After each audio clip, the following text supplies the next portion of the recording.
বুধবার শীতলকুচি মহাবিদ্যালয় অধ্যক্ষ আফজল হোসেন মহোদয়কে বিদায়ী সংবর্ধনা জানালেন শীতলকুচি মহাবিদ্যালয় তৃণমূল ছাত্র পরিষদের সদস্যরা। এই বিদায়ী অনুষ্ঠানে উপস্থিত ছিলেন কলেজের বর্তমান শিক্ষক শিক্ষিকারা ও প্রাক্তন শিক্ষক শিক্ষিকা সহ ছাত্রছাত্রী ও অভিভাবকরা, এছাড়াও কলেজের ম্যানেজমেন্ট কমিটির সকল সদস্য। শীতলকুচি মহাবিদ্যালয় তৃণমূল ছাত্র পরিষদের সাধারণ সম্পাদক মাসুম আক্তার বলেন, আমাদের প্রাণপ্রিয় স্যার এই শীতলকুচি কলেজে অনেক কিছু দিয়েছেন, কিন্তু ছোট্ট একটি স্যার মনের আশা ছিল সায়েন্স ডিপার্টমেন্ট খোলার, কিন্তু অবসর হয়ে যাচ্ছে।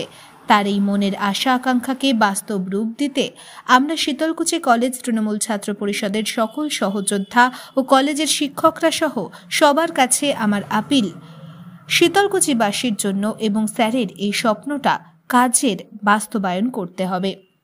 Bureau report, SLK news.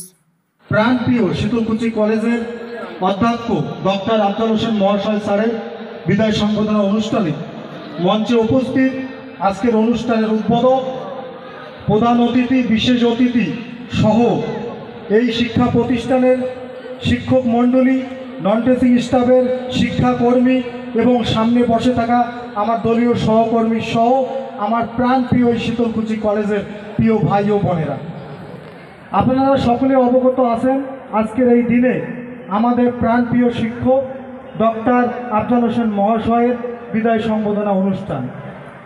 আমার পূর্ববর্তী বক্তাগণ ইতিমধ্যে সমস্ত কিছু যা বলেছে আমিও তাই বলার একটা চেষ্টা করেছিলাম, কিন্তু আমার প্রাণপ্রিয় প্রধান অতিথি উদ্বোধক, আমার পুরো পার্শ্ববর্তী স্কুলের প্রধান শিক্ষক প্রাক্তন, তিনি ইতিমধ্যে যা বলেছে আর এখানে বলার মতো কিছু নেই। তবুও কিছু তো বলতে হবে, আজকের দিনে তো না বললে নয়। আজকে শীতলকুচি কলেজের মতো একটা নামকরা প্রতিষ্ঠানে তৃণমূল ছাত্র পরিষদের এক প্রতিনিধি হিসাবে আমি দায়িত্ব থাকাকালীন আজকে এই বক্তব্য দিতে পেরে আমি খুবই খুশি। কিন্তু স্যারের সঙ্গে আমাদের প্রায় অনেক কথোপকথন হইতো, তার পাশাপাশি স্যারের একটা আশা ছিল। আমি আশা করি স্যারের 100% আশার মধ্যে 90% সাফল্যমণ্ডিত আজকে এই শীতলকুচি কলেজ ক্যাম্পাস।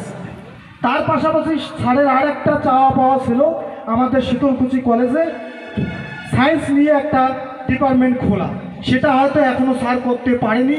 স্যারের এই কথা মাথায় রেখে আমার দলীয় সহযোদ্ধা সহ প্রাণপ্রিয় শীতলকুচি কলেজ ক্যাম্পাসের প্রিয় ছাত্রছাত্রী সহ আমাদের যারা নেতৃত্ব রয়েছে শিক্ষক মণ্ডলী থেকে শুরু করে অভিভাবক মণ্ডলী, তার কাছে আমাদের তরফ থেকে আবেদন, আপনারা সকলেই স্যারের এই আশা, স্যারের এই আকাঙ্ক্ষাকে আগামী দিনে আমরা যেন শীতলকুচি কলেজে খুব শীঘ্রই স্যারের হয়ে এবং শীতলকুচি বাসীর হয়ে আমরা একটা সায়েন্সের ব্যবস্থা করতে পারি এই প্রতিষ্ঠানে।